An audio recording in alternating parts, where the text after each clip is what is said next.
Hello, everybody! As you all know very well, I am, of course, an extremely beautiful goddamn genius. But it turns out there are a few questions that even I can't answer, which is why it's a good thing that my friends are even cooler than I am. And that's why I've brought them here today. Because a lot of you email me questions about the Spanko modeling industry, and I just can't answer them because I have no modeling experience. So today with me I have Princess Kelly May and her fiance Stephen Lewis. Together they have a few decades of experience in the industry, and they're here today to help me answer all of your questions about Spanko modeling. So I have a list of questions that you guys sent in, and I'm very honored and grateful that a bunch of these questions are from my Patreon supporters. Thank you guys. As you know, I'm so grateful. You're the ones making videos like this possible. And if anyone wants to join the Patreon fam, the link's in the description. First question. How did you guys get into Spanko modeling and why? So my why started very long time ago. Far before I should have been looking at spanking porn, I got the internet and immediately started watching spanking porn. And so I grew up idolizing the Samantha Woodleys and Erica Scotts of the world, and I used to think it would be so cool to be on a Spanko modeling set and to film videos and to do that. And also, I'm a giant attention whore, so the idea of doing spanking videos was very appealing to me. And I got naked on the internet quite young. I was 18 when I was doing my blog, and I'd been doing that for a couple of years. And I'd been thinking about videos, but I had always been worried that someone else would own my content, like own the video content. And I brilliantly, delusionally, thought that, oh, if I make my own videos, then if I just want to take them off the internet, I can just do that. And of course, that's not how it works. The internet is forever. Which is why I've now branched out and shot for other companies. But I started doing my own production company. My partner at the time was also a producer, and so we kind of would shoot together a lot. And yeah, so that's how I got into it. How about you, Stephen? I was in a pub, and basically with a group of people. It was a post spanking party, and having a drink afterwards. And I said, we were talking about spanking videos. So yeah, I could do that. Unfortunately, I said it in the company of somebody who makes spanking films. And 4 weeks later, I'm in a garage in Hampshire, dressed as a farmer, hitting a young lady with a riding crop. The next question, and a lot of people asked me this, is what is a normal day on set like? Are your scenes scripted, or is there any improvisation? And a really common question was, are the reactions real, or is it just good acting? My reactions are real. My hand usually hurts.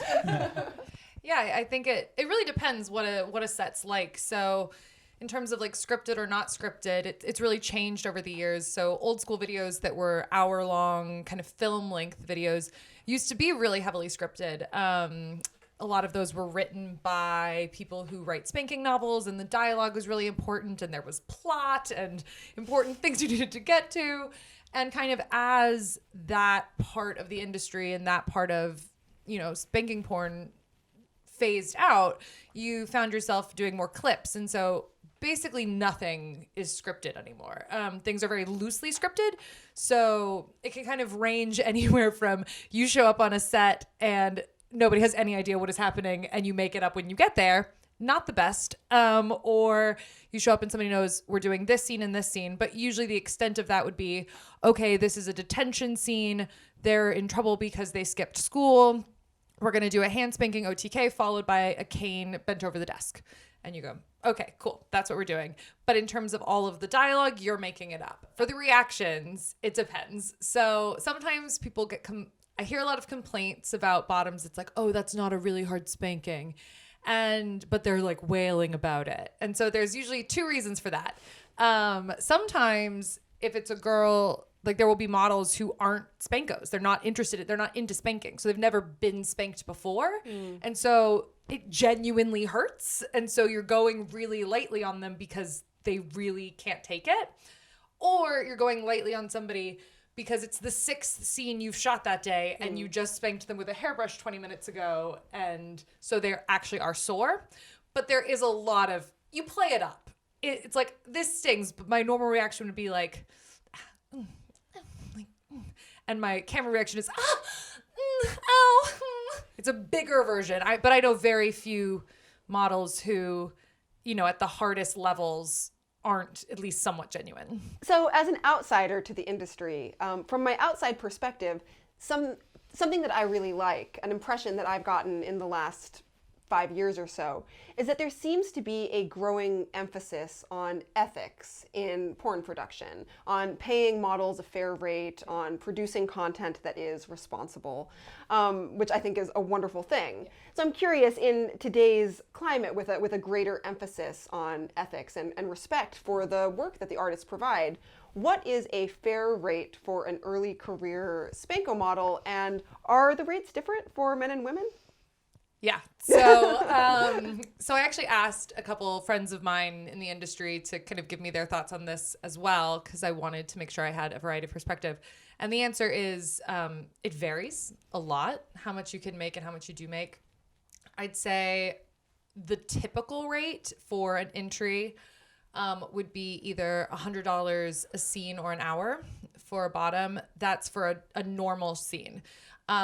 Heavy marking scenes and high intensity scenes get paid more, as do anything that's sexually explicit.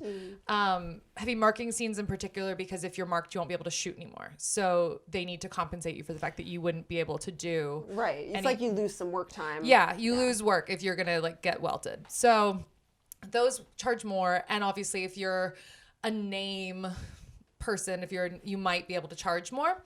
But I'd say that's about fair. Whether somebody pays via per scene or per hour depends on the company. So some always pay you per scene. I prefer to get paid per scene. But that's because I think of it as almost like my image being licensed, and I like to think of the payment that I'm receiving as per each thing. Whereas I know a lot of people way prefer to get paid by the hour, because it's like an hourly wage. You show up, you get paid for the time that you're sitting around doing nothing, because your time is valuable. Wages do differ for men and women and for tops and bottoms.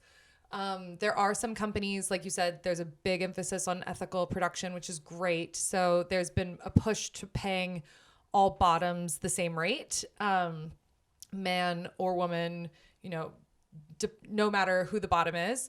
But tops always get paid less, as we should. They're historically, male tops don't get paid. So that is a really big historical thing that we have to kind of, as an industry, work to change, and people have been working to change and to get rid of. I mean, that leads pretty well into my next question for both of you, which is, what advice would you guys offer to someone, either a man or a woman, who wants to break into the Spanko modeling industry? It's a good question. I think you've got to know why you're doing it. I think it's very important. It's not don't be like me and just sit in a pub and say, oh yeah, man, I could do that. No problem at all. Do you know what I mean? Because that's not, it's not as easy as you think it is in a lot of cases. There's an awful lot of attention that you'll get early on. And this is probably more true in the UK scene. That's the only one I can really talk about initially. It's because it's such a smaller industry. And so, a new person comes along and all of a sudden, everyone wants them. But that everyone is only 3 or 4 companies. And then once they've worked for those 3 or 4 companies, obviously they have them on their rotation, so they don't necessarily need them. And you can feel like you're up there and then suddenly down there very, very quickly. So you do need to have, I hate saying this phrase, but a thicker skin about you than you might think, because it can chew you up a little bit. And it's doing stuff in front of a camera. It's ego, and a lot of it's tied up in how you look and how you feel. Sorry, I'm not really selling it here, but there are things you do need to consider, rather than just sitting there after a couple of pints saying, yeah, I can do it. When people ask me, their friends ask me, or new girls will come in and want to know, and I always say, this is a permanent decision that you are making. It is a forever decision, and you're making it in a now moment. So while it might feel like the right thing for you now, you have to think about whether or not it's going to be the right thing for you to have done in the future. So that segues really well into my next question, actually, because I know you both in real life. We are friends in real life. So I know that you both have had very successful and well-respected careers in business, which makes me wonder, have you ever worried that your careers in modeling might conflict with your careers in business? Absolutely. I remember vividly, I was 24 and I was applying to business school. I have an MBA, and I was applying to schools, and I was like thinking about what I wanted to do with my life and where I was going. And I just became so stressed, and I knew that I'd made porn and I'd done this. And I just remember crying like at my dining room table, trying to write a resume, thinking that I'd set my life on fire by blogging and being naked and like doing all these things. And I really did worry about it. I no longer worry about it. I am out, so Jillian knows this very well. My family knows about me. My friends know about me. They know what I've done, and all of my work have known about me. I put my modeling on my resume for business school, and I put it on my resume when I got my consulting job, because I made a couple businesses doing this. I run events, and I'm proud of the work that I've done. And thankfully, business in particular is pretty forgiving in that as long as you're making somebody money and you're a good employee, they generally don't care. But if you're somebody who works with kids, or somebody who works in an industry like teaching or something like that, or you live in a conservative place, it can be really scary, and it can be a threat to your career. So it's something you have to think about. It is something you have to think about, but I didn't. So my last question is a little bit more on the personal side, because I know a lot of you who watch my videos really like hearing reassurance that fetishists can find love too, and that Spanko love stories are possible. So if you don't mind me asking, in addition to being models and co-stars, you are also engaged to get married later this year. Are you comfortable sharing your love story with everyone? Sure. Yeah. Kelly is. Do you want to do it, Daddy? You do it. You take it. Okay. So we met 5 years ago, I think now, at Shadow Lane, spanking party in Vegas. One of my best friends at the time was Alex Reynolds. We lived in Los Angeles together. And she was with one of your really good friends, Paul Kennedy. And so she obviously knew Steven, and you were coming and doing a detention at Shadow Lane that year, and she was like, "Go, Kelly, you should sign up for this detention. I think you'll really like this guy. Like, I think you'll really like the way he spanks." And I was like, I don't really do British.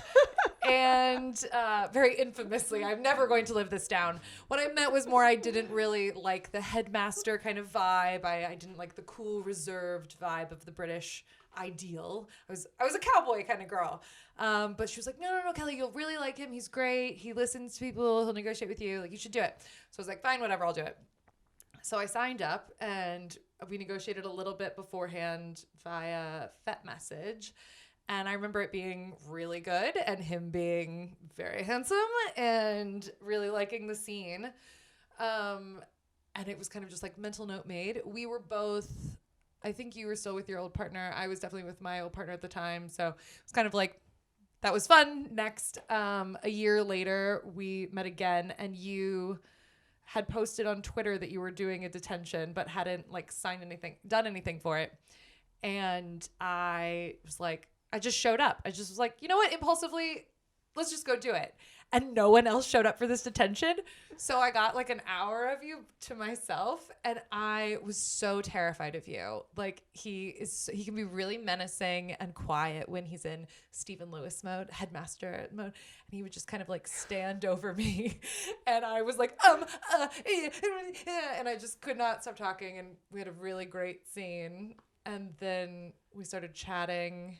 And then you came to TASP. He came to the party I run in Texas. And actually the ladies at the hotel that so I know where everybody rooms at the hotel. I like run all the contracts and everything.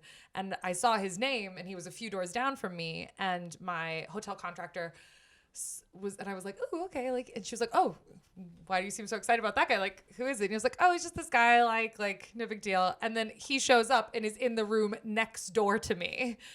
They'd moved him. And yeah, so then we kind of realized things were happening. We started dating. We came to see you and Dan in... That was... that was a pivotal moment when you came over, wasn't it? Because we went to see Dan and Jillian in Norwich. And then went to Scotland. And went to London and then went to Scotland. And that was like 7-8 days we had it in each other's company. And that was it. So yeah, you can find your Spanko partner. Yeah, and then I quit my job, moved here. I was like, you know what, I'm gonna give this a go. I'd been waiting to find the person I was gonna marry. I'd given up a little bit, actually, to be honest. I've been dating a long time. I've dated a lot of different people. I've had varying successes and failures in my relationships. And I thought I wanted a younger man. And I fell in love with this one. And I was like, God damn it, Kelly. You just did the same thing. It's not going to be like you did the same boat, the same problems. And turned out I was wrong. And it turns out you do British. I do British. So yeah, so here we are. Hey guys, thank you so much for agreeing to do this video with me. I really learned a lot and I thought it was really interesting. I hope you guys did too. Pleasure. I loved having you both here. You're both so hilarious. So I think they should come back and do more videos with me. If you agree, say it in the comment section so we can collectively peer pressure them into coming back. Thanks for watching, guys. Bye. Bye.